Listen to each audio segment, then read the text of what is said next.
Bismillahirrahmanirrahim. Assalamualaikum warahmatullahi wabarakatuh. Waalaikumsalam warahmatullahi. Alhamdulillahilladzi ja'alal ilma tuharatan linnufus wa nuran lil basair wa hadiyan ilal jannah. Allahumma shalli ala sayyidina wa syafi'ina wa habibina Muhammadin sallallahu alaihi wasallam. Selamat datang di Cuping Topcast. Nah, hari ini sudah bukan kedatangan sebenarnya, karena beliau yang tuan rumah di sini. Saya yang mendatangi ke sini karena saya diminta oleh panitia untuk menginterview beliau karena untuk memperkenalkan kepada teman-teman di episode pertama ini dan lebih mengenal lagi terhadap sosok Bang Cuping Topan. Nah, saya sebuah kebanggaan ini, Bang, bisa dipercaya di episode perdana ini untuk menginterview Abang. Bagaimana kabar Abang? Alhamdulillah baik, sehat selalu. Alhamdulillah. Karena kabar di era pandemi ini penting untuk ditanyakan, Bang. Bukan lagi basa-basi. Karena sekarang kabar baik dan buruknya itu ya ada baiknya itu bisa negatif, yang buruknya bisa positif corona. Mudah-mudahan kita terhindar dari penyakit ini. Amin amin. Dan kita doakan juga tahun ini ya semua bencana itu dijauhkan oleh Allah Subhanahu wa taala. Amin amin amin. Karena ini baru baru sebulan ya. Belum cukup sebulan di tahun 2021 sudah beberapa bencana yang kita hadapi di sini. Betul sekali. Kabar keluarga juga alhamdulillah, Bang. Alhamdulillah keluarga di daerah di Tidore mereka sehat semua dan hampir setiap saat, setiap hari itu kita selalu komunikasi by video call.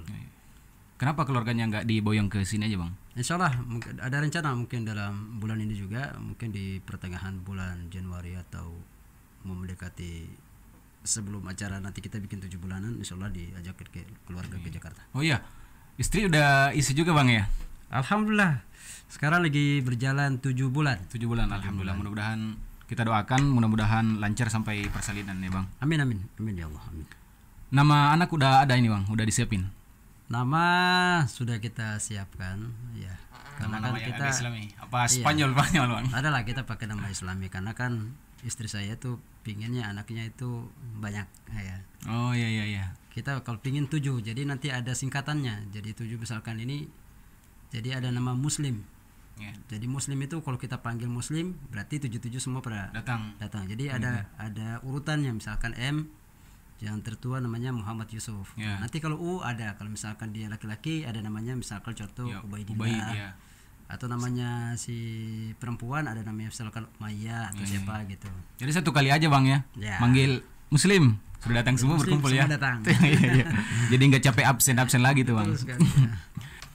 Nah, di Cuping Topcast kali ini saya ingin menanyakan juga, Bang. Apa arti Cuping Topcast ini dan apa aja pembahasannya nanti? Ya. Cuping Topcast ini sengaja saya bikin bersama tim ya, bersama teman-teman di semangatbantu.com juga itu. Artinya ini merupakan sebuah atau suatu ruang obrolan yang kemudian kita membahas bagaimana kisah-kisah inspiratif, bagaimana kisah-kisah inspiratif dari teman-teman yang dahulunya ya bisa menceritakan tentang masa lalunya mereka dari sebelum mereka hijrah kemudian mereka hijrah ya. Jadi bagaimana memotivasi teman-teman apalagi di generasi saat ini ya, kita tahu dengan generasi bisa dibilang apa namanya millennials. Nah ini kan banyak sekali lika-liku perjalanan kehidupannya. Jadi sengaja saya buat ini supaya bisa memberikan inspiratif kepada teman-teman khususnya di kalangan anak-anak muda, anak-anak remaja saat ini gitu. Ya, apalagi orang sekarang ini sudah konsumsinya YouTube semua, Bang, ya. Betul sekali. Dan yang paling penting bagaimana kemudian kita bisa menyebarkan atau men-sharekan kebaikan-kebaikan yang kita bisa berikan kepada teman-teman dan juga terutama buat saya pribadi gitu. Dan yang paling intinya bagaimana supaya untuk top up kebaikan kepada semangat infak di komunitas atau di klub itu sendiri. Nah, di Cuping Topcast ini kan punya tagline, Bang. Nah, namanya Ayo Top Up Kebaikan. Itu bisa dijelasin, Bang? Nah, saya selalu kalau ketemu teman-teman itu selalu mengatakan kepada kita itu jangan pernah bosan atau jangan pernah putus untuk selalu men-siarkan kebaikan atau berbagi kebaikan, karena sekecil apapun kebaikan yang kita berikan, yang kita siarkan itu insya Allah bermanfaat buat kita dan juga teman-teman yang lain. Karena ada satu hadis yang mungkin ya kalau salah tolong dikoreksi, yang mengatakan bahwa khairun nas anfa'uhum linnas, sebaik-baik manusia adalah manusia yang memberikan manfaat bagi orang lain. Nah inilah manfaat ini yang perlu kita ambil gitu. Makanya saya garis bawahi manfaat ini adalah bagaimana kita menyebarkan benih-benih kebaikan. Karena pada prinsipnya adalah manusia nih, terkadang kita memberikan kebaikan kepada orang lain, dia udah menjudge kita itu salah gitu. Yang baik aja kita berikan, betul, apalagi yang buruk. betul sekali, kita berbuat baik aja salah di mata dia, apalagi tidak sama sekali gitu. Jadi ya dari ulama-ulama sering menyampaikan kepada kita, selalu mengingatkan kepada kita jangan pernah putus dan jangan pernah bosan untuk terus berbagi kebaikan. Iya. Nah gitu pemirsa, bahwa Cuping Topcast ini membawa misi yaitu ayo top up kebaikan. Nah pemirsa juga ingin mengetahui perjalanan hidup abang ini. Mungkin di interview di channel YouTube udah banyak ini bang. Tapi mungkin mudah-mudahan di sini kita bisa gali sesuatu yang baru bang ya. Betul sekali. Mungkin bisa diceritakan bang proses perjalanannya itu dari kampung, mungkin dari kecil sampai sekarang sudah jadi orang terkenal di Jakarta ini bang. Ya, masih dalam proses. Nah, saya mau ceritakan sedikit. Saya ini lahir dari keluarga yang sederhana. Ayah saya almarhum seorang guru, dulu kepala sekolah di Madrasah Sanawiyah. Ibu saya seorang rumah tangga. Pekerjaan beliau itu berjualan kue di pelabuhan, di pasar. Saya terlahir dari keluarga 7 bersaudara. Saya anak yang pertama dari 7 bersaudara, anak ketiga. Saya anak pertama dari laki-laki. Jadi saya punya adik 2 laki-laki dan 2 perempuan. Adik saya laki-laki, yang laki-laki kembar. Kembar, yang 2 tidak. Jadi ada 4 perempuan, saya 3 laki-laki. Nah, saya dilahirkan di sebuah pulau, yaitu namanya Pulau Seram. Makanya wajah saya ini agak seram-seram. Horor. Agak horor dikit lah. Dilahirkan di situ. 3 tahun kemudian ayah saya kembali ke kampung halaman di daerah Tidore, Maluku Utara. Makanya kalau kemana-mana saya selalu tidur. Oh iya, bahasa Spanyolnya Tidore. Ya, di daerah Tidore. Nah, saya sekolah pun juga di sekolah biasa ya, di sekolah umum. Saya bukan pondok. Enggak, saya tidak pernah di sekolah pesantren apapun dan tidak pernah di sekolah pesantren manapun. Tapi kalau pesantren kilat mungkin pernah ya. Iya, mungkin semua orang pernah. Ya, di zaman tahun 90-an itu mungkin wajib, ya kan, bagi saya, bagi teman-temannya itu pesantren kilat itu sesuatunya harus kita ikut karena kan banyak sekali ilmu-ilmu di luar. Itu diadakannya setiap Ramadan kayak iya, betul sekali, setiap Ramadan. Nah setelah ini di kampung, SD di kampung. SD di kampung. Saya SD di Tidore, SMP di sekolah Muhammadiyah karena Muhammadiyah SMA, ya, SMP. Di kampung saya tuh, di tempat saya tuh ada satu daerah namanya Indonesiana. Nah, kenapa disebut Indonesiana? Itu bahasa istilahnya itu anaknya Indonesia. Jadi satu kampung di situ, satu kelurahan itu hampir semua dari suku ada. Ada dari suku Bugis, ada Bhinneka suku Tunggal Ika Jawa, di sana ya. Bhinneka Tunggal Ika, ada dari Kalimantan, ada dari Sulawesi, ada dari Sumatera, ada. Iya. Makanya disebut Indonesiana. Indonesiana. Jadi anaknya Indonesia. Adanya di Tidore. Oh, di Tidore. Itu konon katanya yang memberikan nama itu almarhum Presiden Insinyur Soekarno. Nah, saya nggak tahu ini sejarah ini yang mungkin bisa kita gali lagi nanti. Nah, setelah SMP melanjut ke mana nih? SMP kemudian saya ambil sekolah menengah kejuruan. Saya di jurusan akuntansi. Cuma waktu saya kuliah salah masuk jurusan. Saya semestinya harus ambil jurusan ekonomi perbankan Islam. Malah saya keterima di pendidikan bahasa Arab. Ya, itu kampusnya di mana, Bang? Di UIN. Jadi namanya Universitas Islam Negeri Makassar. Oh, UIN Alauddin Makassar. Selalu alumni kita, Bang. Sebelumnya IAIN kan, Institut Agama Islam Negeri, akhirnya 2002 itu diganti nama UIN, Universitas Islam Negeri Makassar. Alauddin. Jalan berapa semester di situ, Bang? Saya kuliah cuma sampai 4 semester.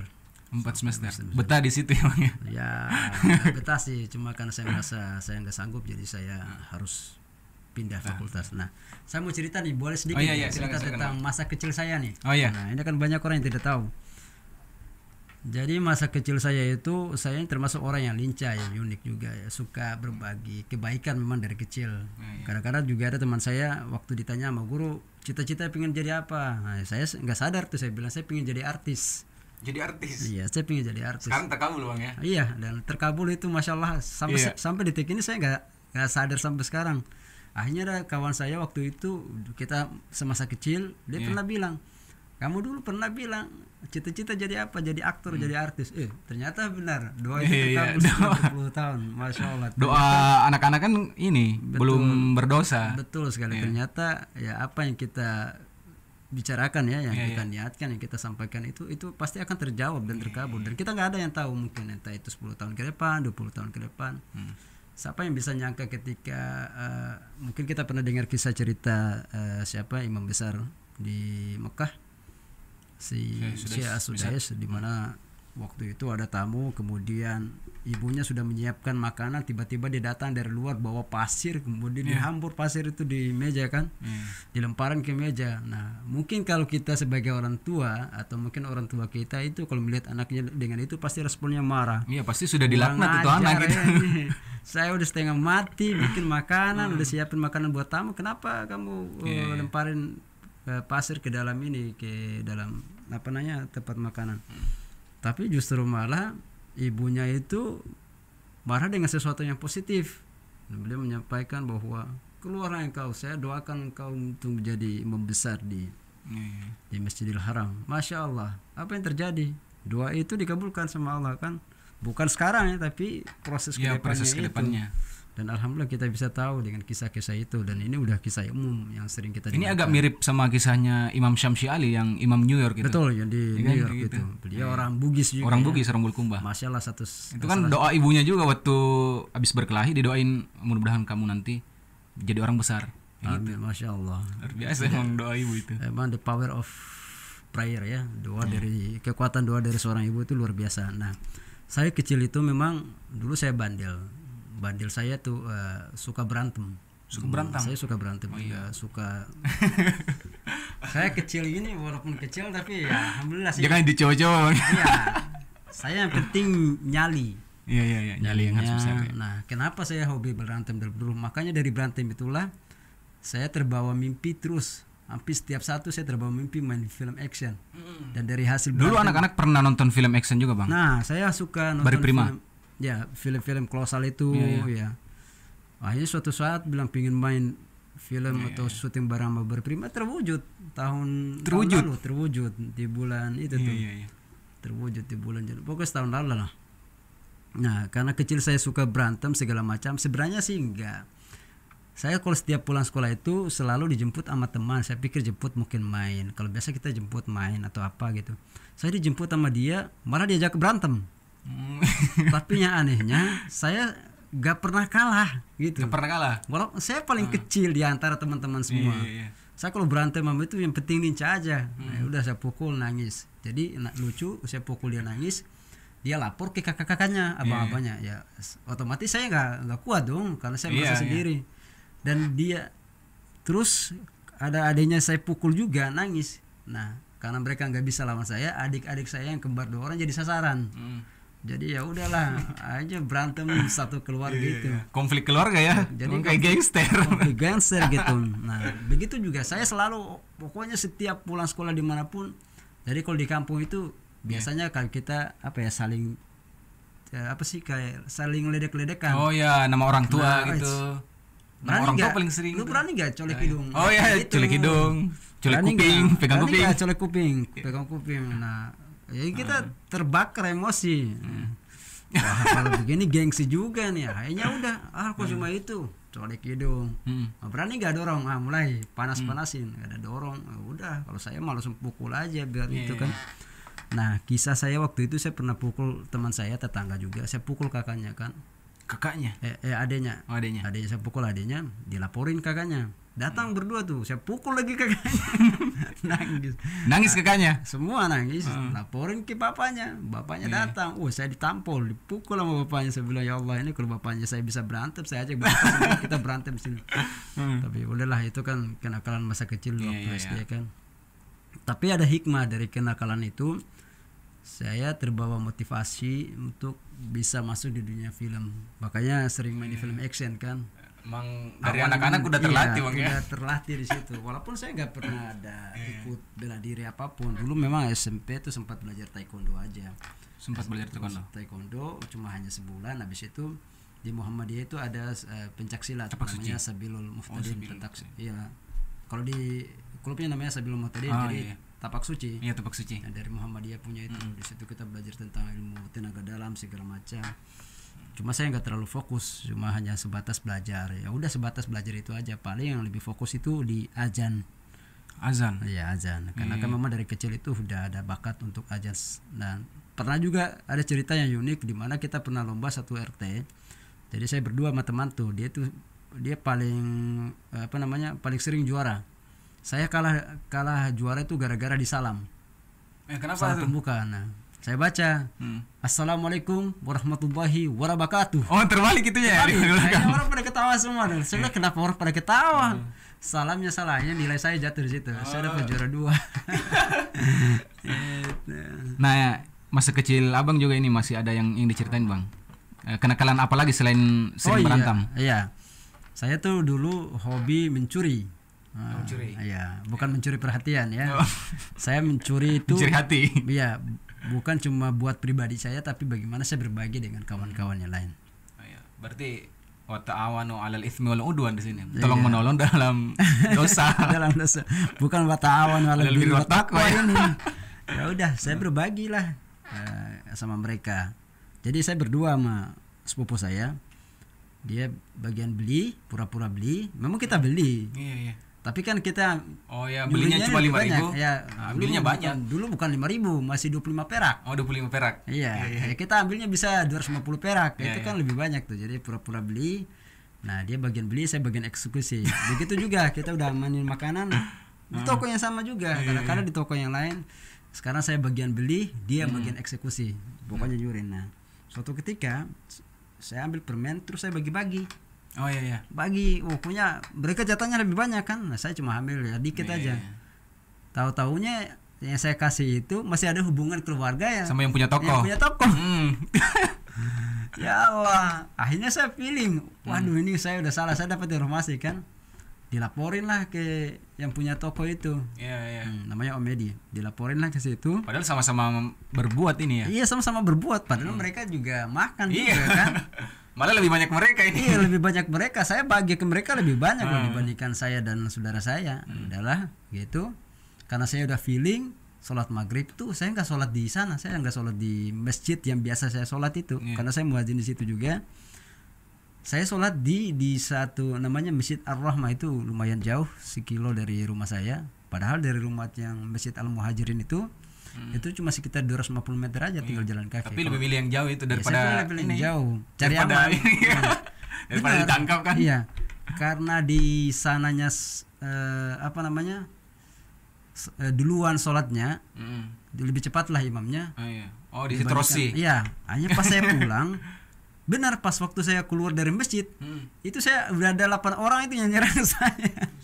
Itu jadi orang-orang semburan juga, teman-teman. Enggak, ya orang-orang yang melapor saya itu, sama ya keluarga-keluarga yang lain lah. Jadi pas itu saya jalan dari sini, mereka jalan dari sini, berpapasan di tengah jalan itu, tapi jaraknya mungkin sekitar 20 atau 30 meter itu. Saya lihat mereka, waduh, benar saya dikejar. Kayaknya udah ini. Iya, udah kayak di film-film lah. Saya dikejar. Karena memang kan di daerah kan memang gelap kan. Jadi jarang lampu, jarang penerangan. Saya ngumpet di dalam drum itu tuh, drum aspal dulu. Ngumpet di situ, mereka cari nggak ada karena saya kecil. Habis itu saya lari lagi. Mereka kejar sampai nggak ada. Nah, di belakang rumah itu, di tetangga saya itu ada pohon kapuk itu gede banget. Biasa kalau kita di kampung kan suka cerita-cerita seram-seram gitu kan. Saya tuh nggak ada takut sama sekali. Mau bilang takut setan, mau takut di kampung biasa bilang suanggi. Nggak ada rasa takut itu, nggak ada. Saya takut itu nanti ketangkap aja. Mungkin karena udah dikejar juga kan. Dikejar juga kan. Jadi nyali takut setan, takut itu udah bodoh amat lah. Mau takut digigit ular udah nggak peduli. Akhirnya apa? Mereka nggak dapat saya. Mereka datang ke rumah, laporin ke nyokap, ke mama saya. Wah, udah kalau bicara mama udah langsung udah luluh. Ya udah, datanglah. Akhirnya saya ngumpet di satu tempat, mereka panggil mama saya, udah datang. Jadi mama datang itu udah siap ini, bawa ini gagang sapu. Mau keluar jatuh dipukul. Oh ya akhirnya udahlah saya keluar nyerah kan. Aduh ini kalau udah mau nyerah. Pas keluar saya dipukul tuh. Wow dipukul. Kalau zaman sekarang ini nangis di dipukul, situ Bang. Nangis lah. Ya sakit. Kalau zaman sekarang dipukul mesti bisa kena pasal. Kena ham Kena sekarang. pasal. Saya dipukul lah sampai dibawa ke itu, ke tukang yang punya toko tuh. Oh iya dilaporin ke bawah ke sana. Di situ saya mas bapak saya di sidang. Kita pokoknya tangan begini dipukul pakai sapu. Ampun gak mau lagi mau nih kita potong tangan nih biasa lah gitu. Mau potong jari nih jangan saya gak mau lagi nyolong lagi. Udah dari situ kita udah mulai. Dari situ saya udah nggak mulai ini lagi. Udah nggak ini lagi, nggak pernah lagi gitu. Nggak pernah lagi mau curi-curi barang gitu. Nah udah berjalannya waktu hari-hari. Saya tuh hobinya juga mancing, suka. Jadi ada kalau di kampung itu ada hari-hari tertentu. Biasa hari Selasa sama hari Jumat itu kita istilahnya hari pasar. Jadi saya selalu ke pantai ambil ikan. Saya tuh sekolah tuh jarang, malas. Pokoknya kalau sekolah selalu telat. Selalu telat. Tapi dari kecil, dari SD itu saya udah cari uang sendiri. Saya nggak pernah minta sama orang tua, sama papa saya. Begitu juga sama mama, saya selalu mandiri untuk cari uang sendiri gitu. Makanya dengan cara saya ke pasar, saya kupas bawang, cari ikan. Dari ikan itu, hasil ikan itu saya bagi-bagi ke tetangga-tetangga. Kadang-kadang berlebih saya jual, buat tabungan saya gitu. Jadi hampir setiap saat seperti itu. Yang ada juga kisah di mana saya dulu hobi main kelereng. Saking main kelerengnya saya disebutin Raja Kelereng. Orang pergi sekolah, lagi ujian. Saya nggak masuk kelas, saya main kelereng sendiri. Hanya saya ketinggalan kelas. Jadi nggak naik kelas tuh dari kelas 2 ke kelas 3. Begitu juga hampir juga nggak naik kelas di kelas 5 ke kelas 6. Dulu saya bandel banget. Tapi ya saya punya sisi-sisi kebaikan juga ada gitu. Maksudnya kadang-kadang kalau di waktu istirahat itu saya bantu tukang jualan kacang hijau, saya cuci itu gelasnya. Kadang-kadang saya dikasih uang 25 perak, jadi sisanya kacang hijau itu buat saya makan. Begitu juga es cukur atau kita bilang es cendol, macam-macam lah. Gitu. Nah, pada saat SD ini sudah belajar mengaji. Nah ya, SD itu sudah belajar mengaji. Belajar mengaji di kebetulan itu dari keluarga papa. Saya belajar di nenek. Walaupun bandel tetap ngaji ya. Tetap ngaji. Tetap itu wajib. Karena kalau kita habis maghrib itu nggak ada di rumah, itu udah disiapin rotan soalnya. Karena kan tahun-tahun 90-an itu kita masih belajar ngaji Iqra sampai paling tinggi juz amma. Al-Quran dulu kan agak susah juga. Kita belajar dan ilmu orang-orang dulu belajar agama itu, belajar Al-Quran itu masih sangat terbatas. Masih hanya sebatas ya belajar perkenalan ilmu tajwid, itu punya hanya sebatas saja. Yang penting bagaimana kita tuh diajarkan untuk mengenal huruf hijaiyah dulu. Huruf hijaiyah, belajar Iqra 1 sampai Iqra 6, habis itu juz amma ya. Kalau kita syukur-syukur kalau kita udah hafal juz 30 itu udah kebanggaan tersendiri biasa. Buat kita itu luar biasa. Kita udah hafal satu surah aja itu udah luar biasa. Hafal surah. Udah bisa ikut lomba itu. Iya, udah bisa ikut lomba.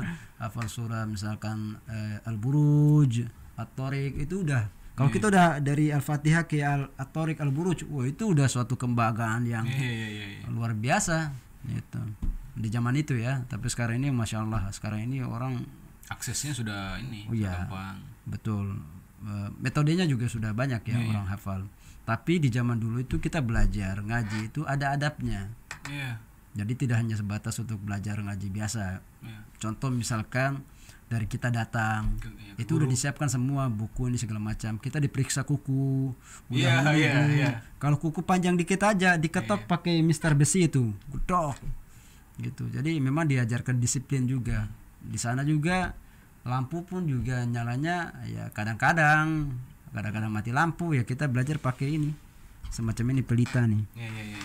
Jadi semangat. Ini dia salah satu nostalgia. Jadi apa namanya kita belajar Al-Quran di masa lalu itu lebih terasa gitu. Iya, sampai dewasa itu masih teringat. Masih teringat. Masih teringat. Sekarang mungkin ya aksesnya mudah tetapi hilangnya juga itu mudah. Betul, walaupun kita bandel tapi ya flashback untuk kembali ke masa kecil itu masih kuat teringat. Jadi ya alhamdulillah kita masih tetap mencarger iman kita itu untuk bagaimana terus membaca Al-Quran gitu. Nah, memasuki masa SMA nih Bang. Ya. SMA kan masih di Maluku ya? Masih di daerah Tidore, Masih di Maluku Tidore. Utara. Setelah tamat SMA merantau ke Nah, Makassar. SMA itu berantau ke Makassar. Nah itu saya punya kisah memang yang kurang baik ya. Dulu masih suka apa ya, agak sedikit egois ya, bertentangan dengan ibu terutama, karena kan mama saya pingin saya kuliah di Ternate. Saya bilang enggak, saya harus kuliah ke Makassar karena saya pingin keluar dari kota ini, bagaimana supaya bisa menambah wawasan, menambah ilmu, menambah pengalaman segala macam. Akhirnya ketika saya kuliah itu SMA dulu saya pernah belajar bahasa Arab, cuma hanya sebatas belajar ya. Suka juga tidak begitu serius, jadi salah langkah sebenarnya sih. Ketika pada saat kuliah malah saya ambil pendidikan bahasa Arab itu, jadi saya keterima di pendidikan bahasa Arab. Hanya semester 1 semester 2 biasa belajar saya baik-baik aja, karena memang udah ada basic dikit-dikit lah, belajar tentang itu fiil mudhari segala macam, fiil madi segala macam. Udah, nah semester 3 ini saya mulai kewalahan karena saya berpikir, waduh, ini pasti akan, karena pendidikan bahasa Arab kan pasti jadi guru. Iya. Dari latar belakang keluarga ada, bapak kan guru juga, cuma saya tidak punya passion ke sana.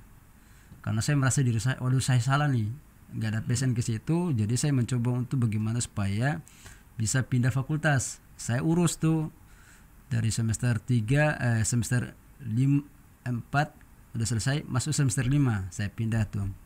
Dari semester 5 saya pindah, justru ketua jurusannya itu nggak mengizinkan saya untuk pindah. Nah saya tanya kenapa alasan, dia bilang enggak, saya suka dengan kepribadian. Iya, dia suka dengan kepribadian saya. Dia bilang kamu gak usah pindah, nanti saya akan bantu kamu.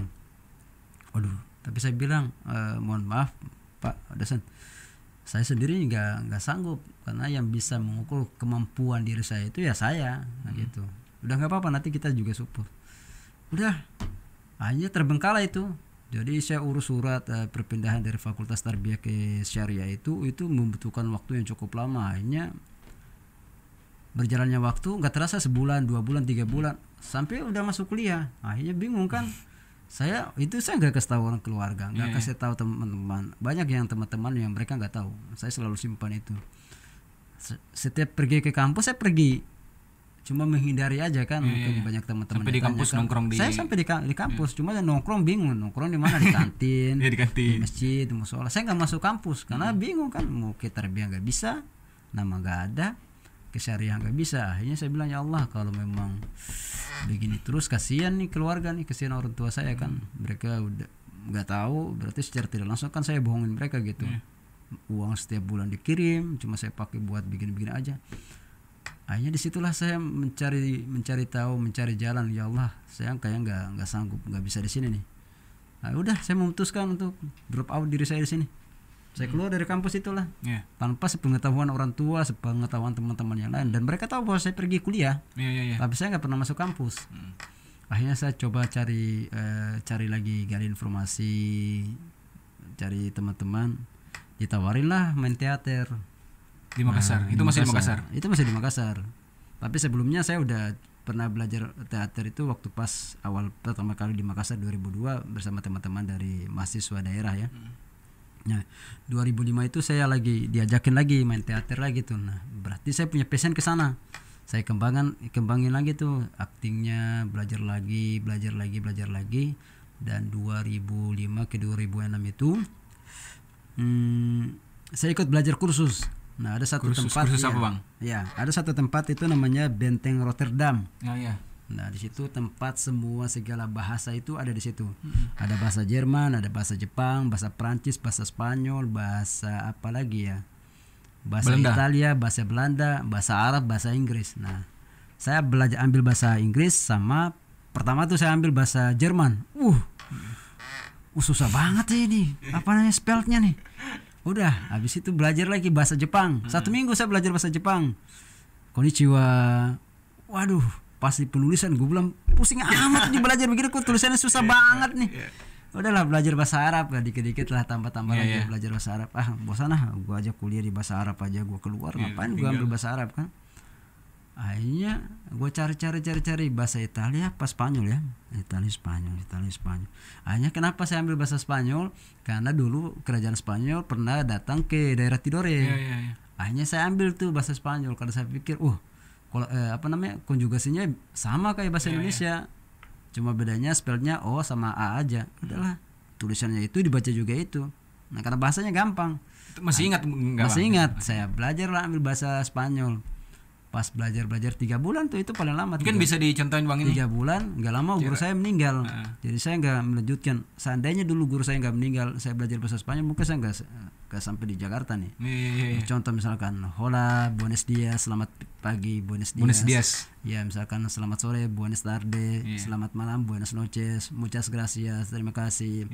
¿Cómo se llama? Siapa nama Anda? ¿Dónde vive aquí? Di mana kamu tinggal sekarang? Ya kayak gitu-gitu lah.